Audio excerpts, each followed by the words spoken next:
સુરતના ચોક બજાર ખાતે આવેલા ગાંધીબાગ હાલ ખંડેર બની ગયું હોય અને પાર્કિંગ ઝોન બન્યું હોય તેમ લાગી રહ્યું છે. તો મોર્નિંગ વોક પર આવતા વડીલો સહિતનાઓએ આક્ષેપો કર્યા હતા. સુરતના ચોક બજાર વિસ્તારમાં 1870ની સાલમાં બનેલા ગાંધીબાગ હાલ ખંડેર અને પાર્કિંગ ઝોન બન્યું છે. ગાંધીબાગમાં શૌચાલય તેમજ પાણી અને સ્વચ્છતાનો અભાવ છે, તો સામે ગાર્ડનમાં બાઇક ચાલકોનો આતંક સામે આવ્યો છે. મોર્નિંગ પર આવતા વડીલો લાચાર બન્યા હોય તેમ વડીલો સહિતનાઓ સુરત મહાનગરપાલિકાઓ તેમજ ગાર્ડન વિભાગ પર આક્ષેપો કર્યા હતા. કાંતિભાઈ જરીવાલા. જી, આ તમે કઈ જગ્યા પર કેટલા સમયથી આવતા છો? અહીંયા 40 વર્ષથી આવીએ છીએ, પણ ગાર્ડનમાં ગંદકી ને સફાઈને અંદર ગાડીઓ પણ બહુ આવે છે. ડાબાઓ છે, કોઈ જ્યારે કહેવા જાય તો બધા બહાર પીરે બધા હાટે, એટલે બીજા બધા જે સભ્યો હોય છે સવારે તે લોકો એમ જ કહે કે ભાઈ બહાર પીરે છે, એટલે કોઈને કંઈ બોલાવ્યું વોચમેન બી બોલી નથી શકતો અહીંયાનો. હેલો. હા, એટલે તો આ કયું ગાર્ડન છે, કઈ જગ્યા? ગાંધીબાગ ચોકમાં. તો શું કહેવા માંગશો તમે સરકારને?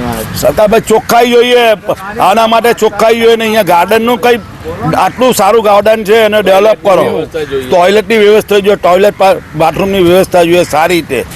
આ તો કોઈનું કંઈ ધ્યાન જ નથી આવતું અહીંયા તો. અચ્છા, અહીંયા કેટલા વડીલો આવે છે સવારે? સવારે ઘણા વડીલો આવે છે. હા, પણ ગંદકીના લીધે લોકો આવતા ઓછા થઈ ગયા છે. પછી જ્યાં રોપે આ બનતું થઈ ગયું છે, આ રેલ અહીંયાનું કામ મેટ્રોનું, ત્યારે કામો ઓછા થઈ ગયા બધા આવતા પબ્લિક.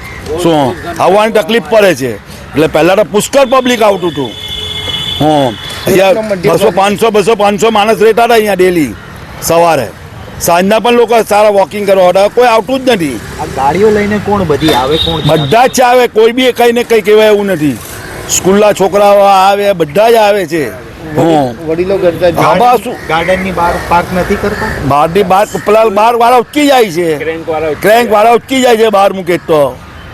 હાજી જી, આ બીજી ગાર્ડનમાં શું શું પ્રવૃત્તિઓ ચાલે? બીજા પ્રવૃત્તિ અહીંયા આ ગાર્ડનમાં અમે આવીએ છીએ તે આ છે, અહીંયા બધું જ થોડાક બીજા ગેરસામાન કામ ચાલે છે બસ.